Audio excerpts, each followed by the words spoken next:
Olá, bem-vindo ao Casa das Palavras, o programa de livros da TV Câmara. Hoje nós vamos conversar com o escritor Milton Ratum, autor de romances de sucesso e traduzido em vários países. Na entrevista, Ratum fala sobre literatura, Amazônia, televisão e, claro, política. Relato de um Certo Oriente, Dois Irmãos, Cinzas do Norte, Órfãos do Eldorado, A Cidade Ilhada e Um Solitário à Espreita. Milton, obrigado por vir ao programa Casa das Palavras. 6 livros em 30 anos de literatura, ou quase isso, né? Boa tarde, obrigado pelo convite, é um prazer estar aqui. Eu escrevo muito, mas eu escrevo devagar, quer dizer, eu sou muito lento. Quer dizer, eu acho que para escrever um romance é preciso de tempo e cada escritor tem a sua medida do tempo, né? Então, eu comecei a escrever nos anos 70, escrevi contos que não foram publicados, escrevi alguns poemas. Chegou a lançar um livro de poesia, não foi? Eu lancei um livro de poesia, cometi esse pecado, mas isso foi em 78, né? Que é um livro de poesia com fotos também, de 3 amigos, fotógrafos de São Paulo, que viajaram pela Amazônia. E eu escrevi os textos, há textos em prosa e também textos poéticos. E esse foi meu único livro daquela década, e depois eu só publicaria um romance em 10 anos depois, em 89, 11 anos depois, O Relato de um Certo Oriente. Que eu comecei a escrever, porque eu saí do Brasil no final de 79, eu ganhei uma bolsa para morar em Madrid, do Instituto Ibero-Americano de Cooperação, e lá uma bolsa de literatura e língua espanhola, né? Eu ia ficar 4 meses na Europa e não queria voltar para o Brasil, acabei ficando 4 anos. Então lá na Europa eu comecei a escrever O Relato de um Certo Oriente, só terminei em Manaus em 87. E lançou em 89, não é isso? Lancei em 89. E Dois Irmãos, quando é que veio? Veio quase em 2000. 11 anos depois. 11 anos depois. Eu escrevi, comecei também a escrever em Manaus. Eu morei em Manaus, quer dizer, eu saí de Manaus muito cedo, morei em Brasília, depois morei a década de 70 em São Paulo. Então demorou muito tempo, porque foi um romance muito pensado, enfim, o romance é a arte da paciência, né? É verdade. Ele precisa de tempo, de reflexão, para amadurecer, né? Para amadurecer, para você também armar tudo, encontrar o tom certo. Enfim, não é vamos dizer, é um gênero arriscado, né? Como sempre foi, né? O romance nunca foi um gênero, vamos dizer, definido com regras. Ao contrário, é um gênero, o romance é um gênero desregrado. Ele não tem, vamos dizer, normas, não tem. Ele é feito de riscos também, não é? Agora, ele tem que ter uma unidade, né? Ele tem o conjunto da obra, da narrativa, tem que ter uma certa estrutura. Ratum, né? E levar um romance que leva tanto tempo a amadurecer, que tem personagens complexos, como Dois Irmãos, né? Uma trama bastante intrincada, levar isso para a televisão. Seu livro, há pouco tempo, virou série de TV, né? Como é que você gostou dessa experiência de ver seu livro na televisão? Eu gostei muito do resultado, né? Porque também levou muito tempo, né? Isso foi a roteirista, uma amiga minha, Maria Camargo, se interessou pelo romance em 2003, por aí. E em 2008, salvo engano, 2007, 2008, o Luiz Fernando Carvalho se interessou pelo diretor romance, o diretor artístico. E então o processo todo levou 8 anos, né? Foi muito tempo para escrever o roteiro, para, enfim, pensar no livro, muitas conversas com ele, com o diretor e com a roteirista. E a mesma coisa aconteceu com a adaptação em quadrinhos do Gabriel Ba e do Fábio Moon. Ficou lindo também. Então, eles demoraram 4 anos para desenhar e adaptar e escrever, mas ganhou o maior prêmio nos Estados Unidos, a tradução inglesa dos quadrinhos. Dos quadrinhos, eu vi. Comics. Muito bom. E eles foram a Manaus, enfim, conversaram com muita gente, andaram. Eu mapeei a cidade, assim, os lugares do romance.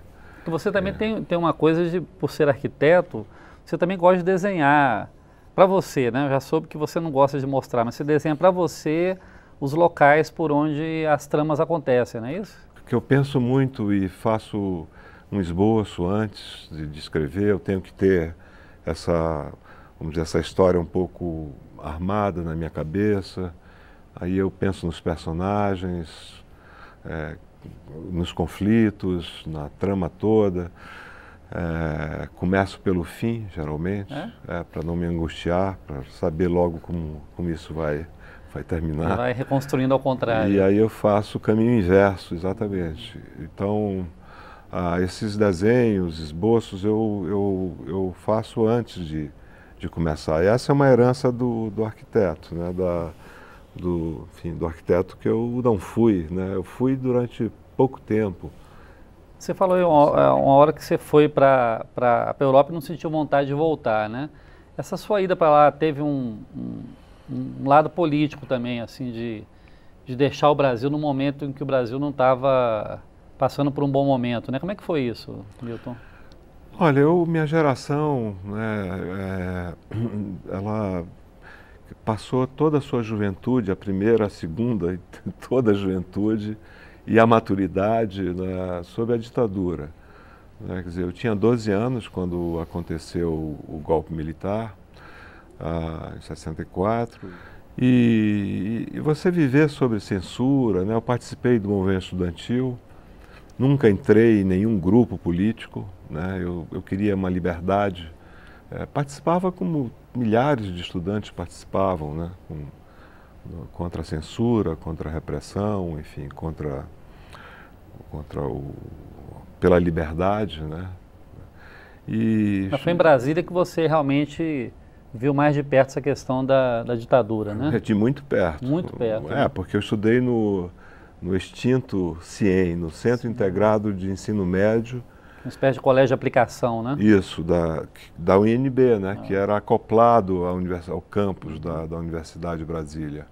Foi uma criação do Anísio Teixeira e do Darcy Ribeiro, né? Os dois grandes educadores, saudosos, brasileiros de primeira grandeza, vamos dizer assim, que tinham um projeto de educação para o Brasil, né, um projeto muito claro de educação pública.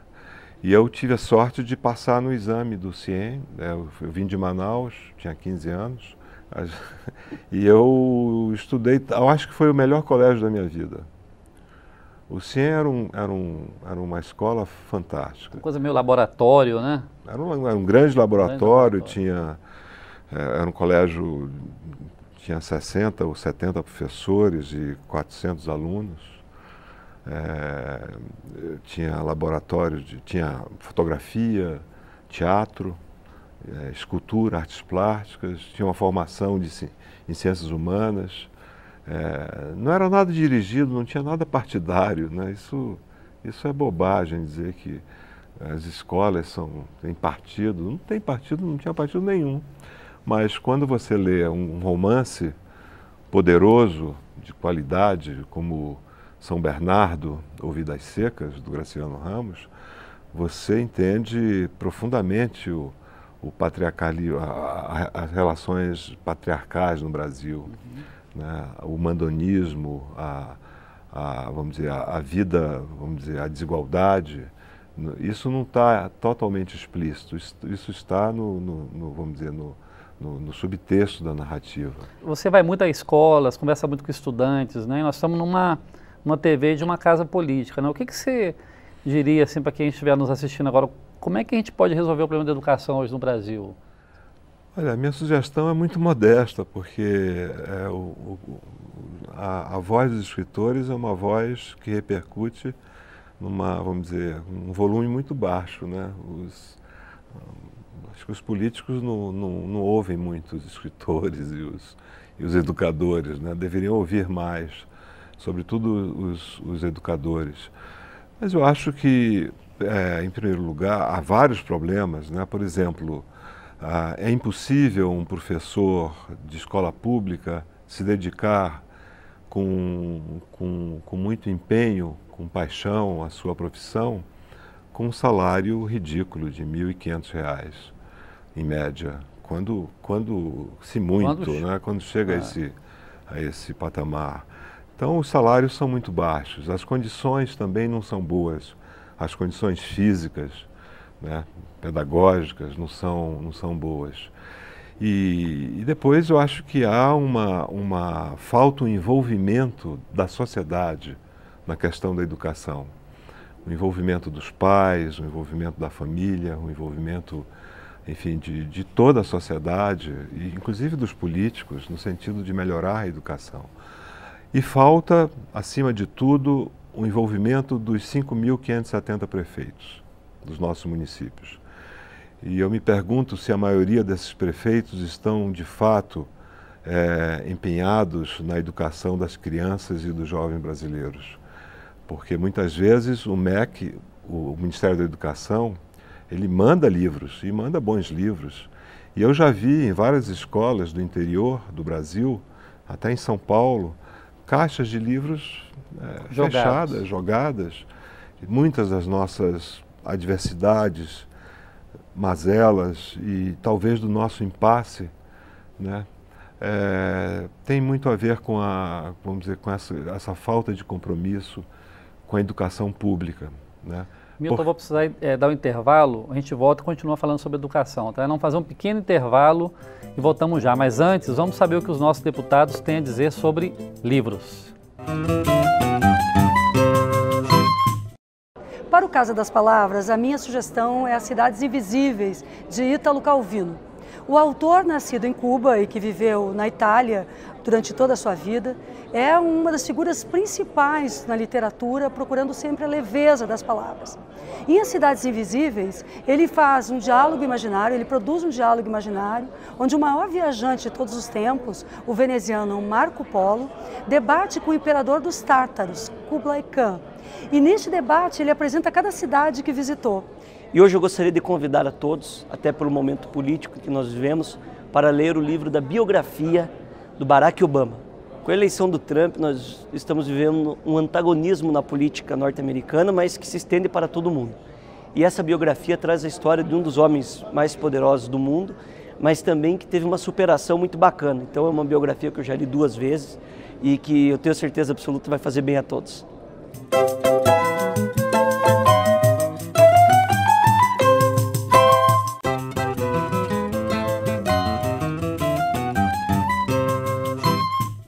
Olá, estamos de volta ao Casa das Palavras, hoje entrevistando o escritor Milton Ratum.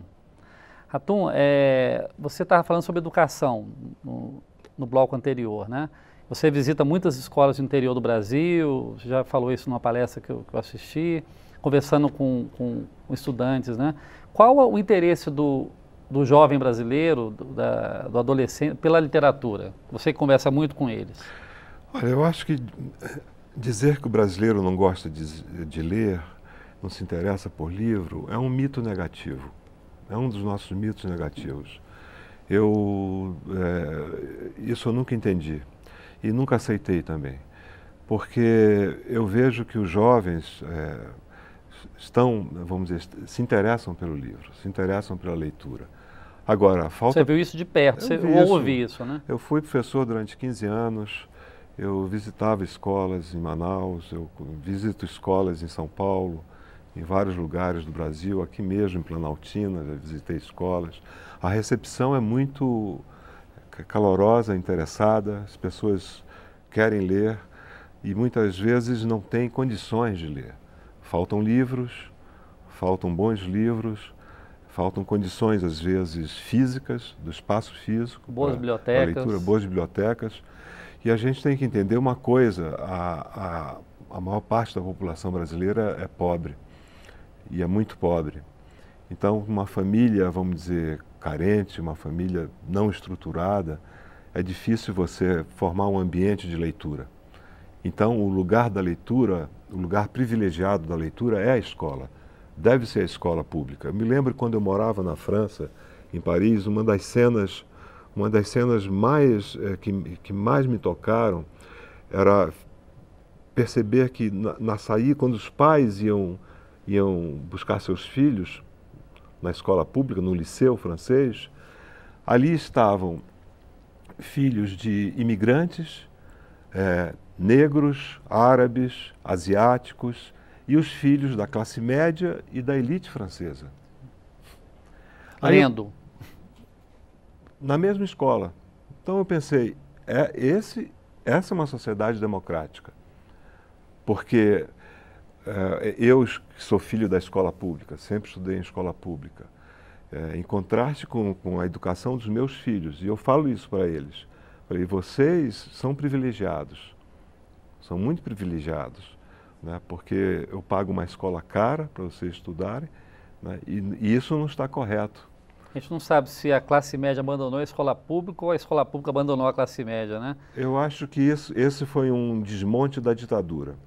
Muitos dos nossos problemas hoje são decorrentes de 25 anos de regime autoritário, porque eles simplesmente abandonaram a escola pública, a qualidade da escola pública, não tinham um projeto educacional, a interrupção política... Não tinham um projeto e desmontaram o que existia. Desmontaram, né? o que estava sendo feito, ou o que seria feito, e também a falta de prática política, de discussão política durante mais de 20 anos, repercute até hoje. Você vê o que está acontecendo no Brasil. Então, eu acho que houve aí um problema gravíssimo, né? E para recuperar isso, para recuperar a dignidade do professor, a autoestima do professor, a importância de um professor, que na Alemanha, no Japão, que as pessoas falam muito nesses países, no desenvolvimento da Coreia, do Sul, mas é preciso ver como a educação é tratada nesses países. Países nórdicos, né, que até 100 anos atrás eram países relativamente pobres, que hoje são países... Mesmo a Europa, destruída depois da guerra, né? Eu lembro que há uns 10 ou 12 anos, um ministro de direita na França quis mudar a grade curricular e tirar várias disciplinas de ciências humanas na escola pública. Aí houve uma manifestação de mais de 1 milhão de franceses em Paris. Porque a sociedade francesa não admitiu isso. Logo na França, né? A formação humanista, e isso não tem a ver com a ideologia, com ser de direita ou de esquerda, né? A formação humanista, ela é fundamental para a nossa formação do ser humano, para ver criticamente a realidade, a sociedade. Tem muita gente de direita que tem formação humanística também. E a França é um exemplo disso, onde há grandes intelectuais de direita. É verdade. Isso é um fato, né? Quer dizer, e não há nenhum problema. Nós precisamos, inclusive, de grandes intelectuais de direita. Há uma carência no Brasil, inclusive, de grandes intelectuais de direita. Porque a discussão seria outra, não é? Se houvesse. Você acha que a discussão hoje está num nível muito baixo, Ratum? Eu acho que sim. Eu acho que... E também... Está faltando literatura? Está faltando literatura e está faltando leitura de livros exatamente de história, né? E de ciências sociais, né? Às vezes, quando eu via algumas manifestações em São Paulo, né, das pessoas, isso antes do impeachment, e aquelas pessoas, né, que somos todos Cunha, né? Somos milhões de Cunhas. Falei, será que essa pessoa leu Vidas Secas, do Graciliano Ramos? Será que ela leu São Bernardo? Será que ela leu pelo menos um conto Guimarães Rosa? Lima Barreto? Ou Lima Barreto, ou leu Pai contra a Mãe, do conto do Machado de Assis, que fala da escravidão, né? Um conto de uma violência terrível, né? E com um fundo histórico importante, relevante. Então as pessoas estavam ali, mas não sabiam onde estavam, em que país de fato estavam.